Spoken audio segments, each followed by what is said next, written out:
How do entrepreneurs find the opportunities to make money? Well, Strive says it's simple. You respond to a need, and you find a need in the community, you find some gap, and you think this has to be filled by someone, the government, or the market. If there is a market there, you move on as an entrepreneur, and you move on it, and you respond to the need. Take a listen. So at the time, you were trying to bring in a service when 75% of Africans had not heard a telephone ringing. So you were trying to solve a problem that Africans did not yet know they had. How did you gain the boldness and the conviction to take on such a problem at the time?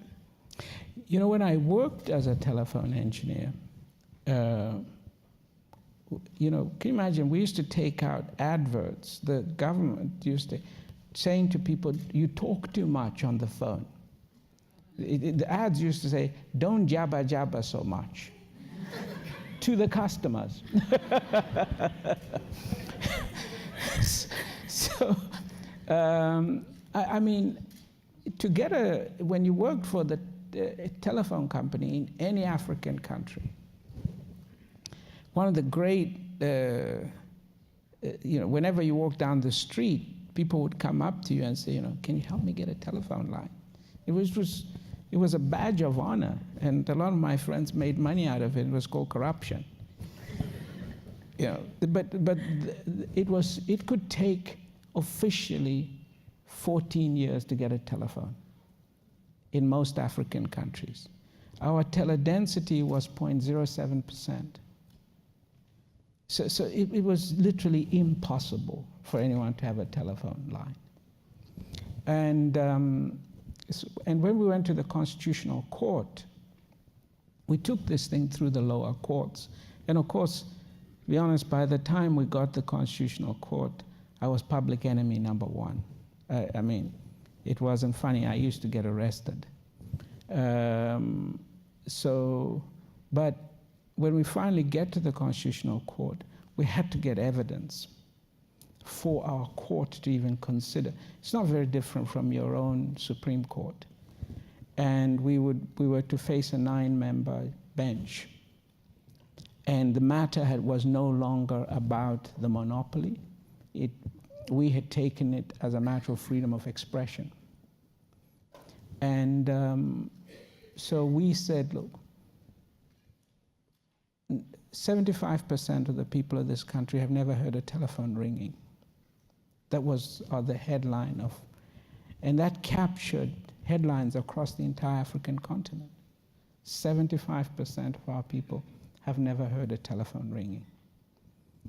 And people were calling me and said, where did you get this statistic from? And I showed them where we got it.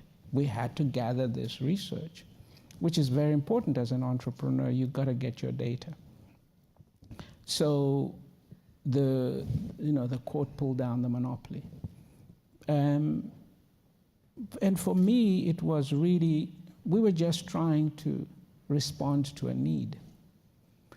The revolution for me in telecommunications in Africa, when we look back now, that is just over 20 years ago.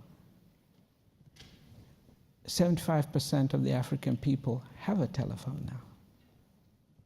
Not just ring, but they own one, because our teledensity now is 75% continentally. Some countries like Botswana, well, you know, they're 120%, 130%. I don't know how they do that stat, but in Nigeria, I know how they do it because it's the robes, you see, so they have one phone here and the other one in this. But it's a remarkable revolution for our industry. Thank you guys for watching. Now, don't go yet if you haven't subscribed to our channel, because this is just the tip of an iceberg. So what you have to do now, other than subscribing to our channel, please comment on the video below and tell us if what Strive said really resonated with you, what you think of the opinion that he gave in this day, and anything else that you really like other entrepreneurs to hear, really, other cabs from across Africa on what you think about our Lion Strives advice. Thank you so much for watching. My name is Maro.